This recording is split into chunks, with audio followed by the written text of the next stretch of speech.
Looking at Lonzo, looking at Levine, like what excites you the most about being able to play with those guys in that three-headed monster? One, with Lonzo, he hasn't fully blossomed into his potential. You know, his IQ on the court is incredible. You know, him being a point guard general that he is, his tendencies on the floor is amazing. You know, and it's just been a rocky few years of him coming to the lead, and now finally, you know, being compensated, knowing where you're gonna be, somebody believing in you. Now you could kind of like feel free and really be yourself. You know, so with him being there, that opened it up. And like I said, with Zach, it's, you know, he just played on an Olympic team. I know the confidence you leave from an Olympic team, you know, after you play with, just being around those guys. What you carry over to that following season is incredible. You know, you have more of a winning mentality, work ethic. You know, you really want to get after it, you know, because you feel like you belong. And him being a part of that, knowing what that's like and carrying that over to the season, it's like, how can you beat that? You and Zach, that's gonna be a crazy combo. Yeah. You know, when you think about it, like it's just gonna be like what 2 and 3. I mean, you try to figure out like, man, like, and that's exactly how I looked at it. You know what I mean? With such a question mark, with such a high ceiling. Mm-hmm. You know what I mean? And you know, I knew as soon as I made that decision, it was gonna be like, oh, to fit this, you know, the whole criticism that come with it, all the bullshit of people who say stuff that never played basketball. Mm-hmm. But for me, I looked at it as a dynamic challenge that could be something special, that definitely will be overlooked in the beginning, but it could turn into something that wasn't expected, you know, and that was how I sat back and looked at it, you know, especially for me, I always think of myself as a basketball fanatic. I watch everybody, you know what I mean, everybody.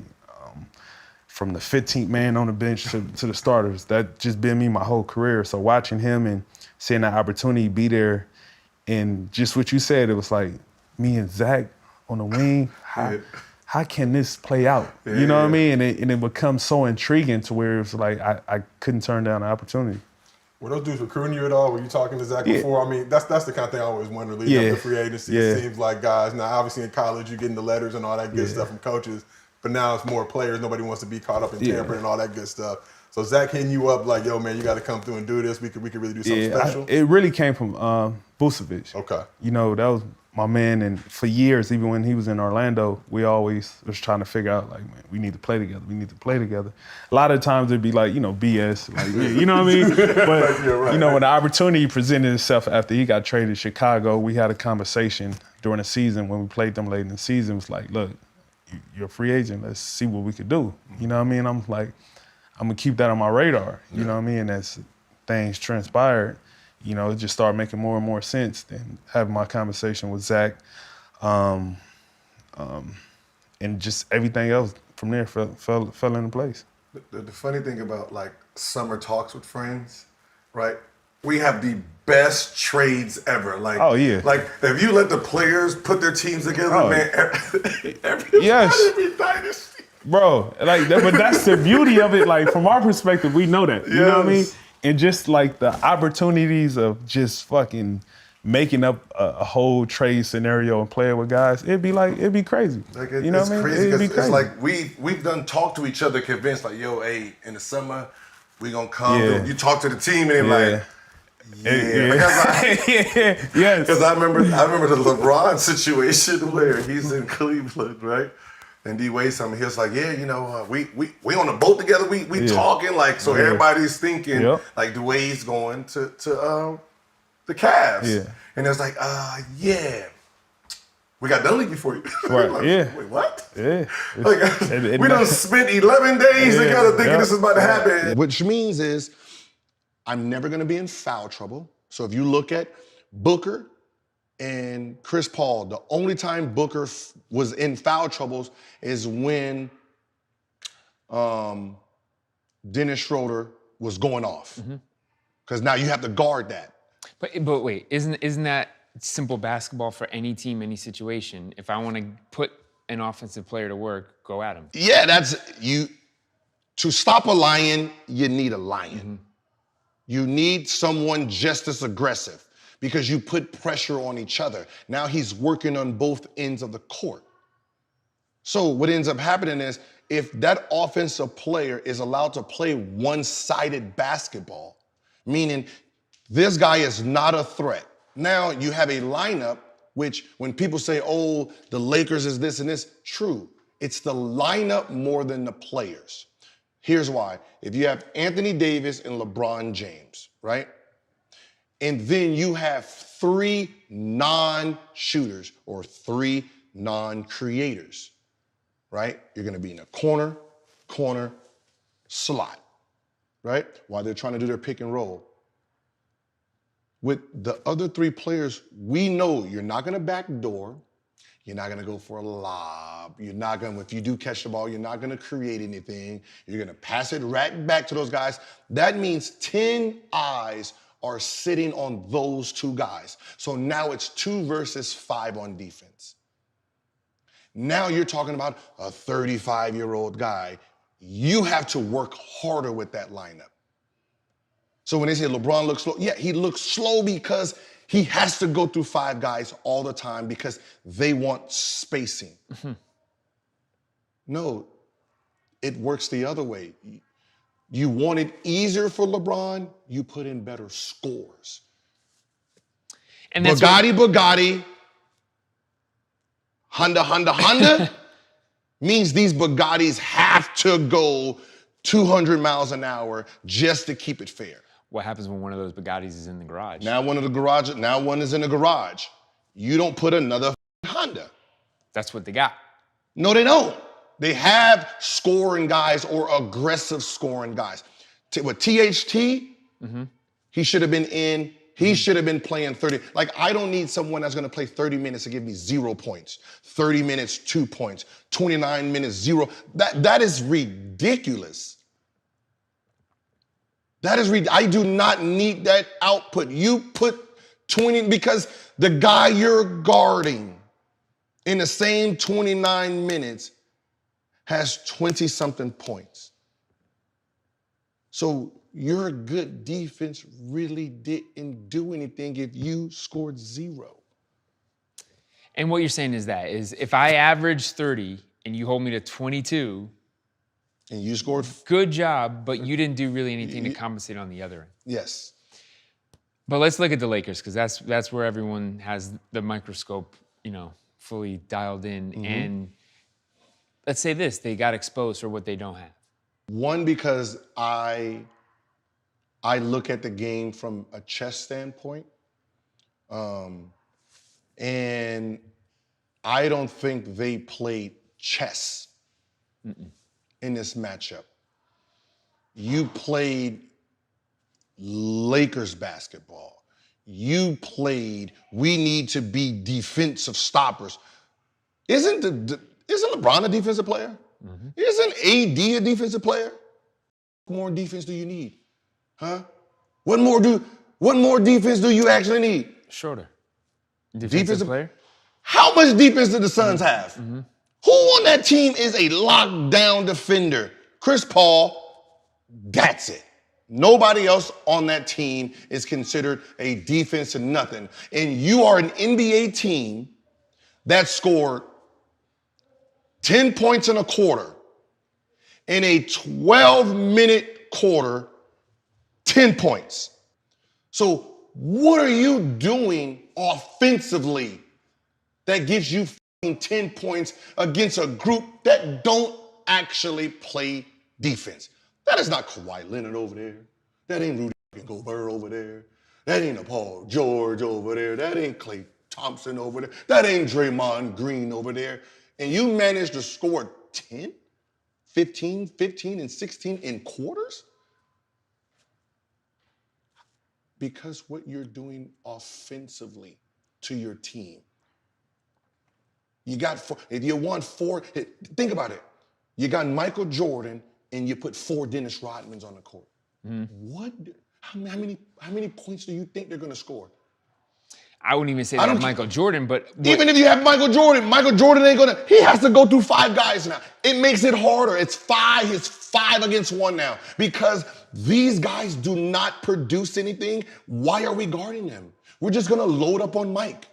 Mike is gonna pass it. They're gonna pass it back. Pass it back. It's gonna be Semi-pro, pass the ball. Hey, that's all the Lakers look like for the most part.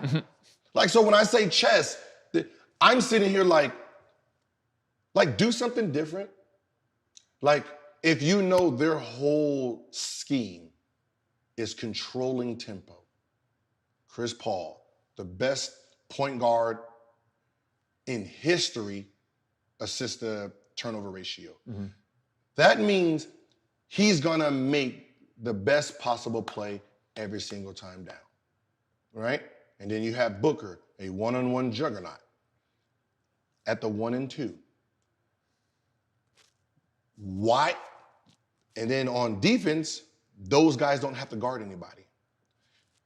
How do you challenge these two? If you ruffle these two up, the game's over. This series would have started off LeBron at the point like he is, right? You're the point. Schroeder, sorry, I don't need you right now. Bring in Kuzma at the 2. Anthony Davis, you're the 3. Who is he guarding? Crowder in the corner. Okay. Mm-hmm. Crowder is allergic to anything inside the 3-point line, so I'm not worrying about him driving. The 4, Trez. Mm-hmm. The 5, Drummond. Now, people were like, man, that's dumb. They gonna get beat off the dribble. Who's gonna beat them off the dribble? Chris Paul ain't blowing by nobody. He ain't John Wall in it. He's gonna sit there methodical, do this, do that. So I'm not really worried about him going anywhere. And if he wants to play ISO basketball, great. But I'm long enough to get to any shot that's out there.